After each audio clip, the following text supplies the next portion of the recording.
যেটা হয় কি, মানুষ বেঁচে থাকতে চায় কিভাবে? তার কাজ দিয়ে। মেগাস্টার শাকিব খান আমরা মেগাস্টার বললেই কিন্তু মেগাস্টার না, ওনার তুফান যেরকম তুফান সৃষ্টি করেছে সে কারণেই উনি মেগাস্টার, রাইট? তো আমাদের কিন্তু দায়বদ্ধতা অনেক বেশি আমাদের এই দেশের প্রতি, মানুষের ভালোবাসা যেহেতু অনেক পেয়েছে, রাইট? সো আমার এই কথার উত্তরে এমন কিছু কথা আমি শুনেছি, আই ওয়াজ ব্লোন অ্যাওয়ে। গল্পটা এরকম,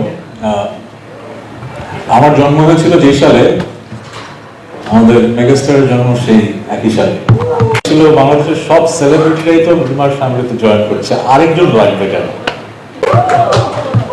আমাদের বয়স অনেক হয়েছে, যে পরিমাণ ভালোবাসা পেয়েছি এটা আসলে কথায় প্রকাশ করা যাবে না। 1999 সালে ওনার প্রথম সিনেমাটা রিলিজ হয়, আপনারা জানেন। আমারও প্রথম ব্যান্ড ব্ল্যাকের আত্মপ্রকাশ 1999 সালে।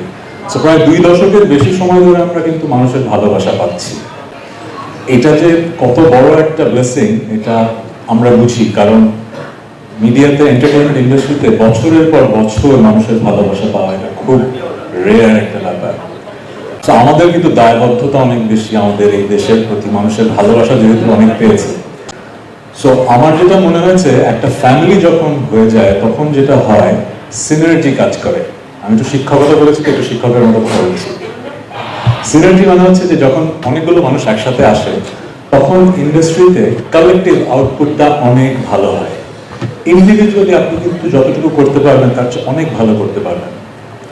সো আমাকে এমন একটা লোভনীয় অফার দেওয়া হলো যে আমি আসলে রিমার্কে ছাড়া এখন কিছু ভাবতে পারছি না। এটা কোনো অর্থনৈতিক অফার না, এতটুকু আমি আপনাকে বলে দিতে পারি।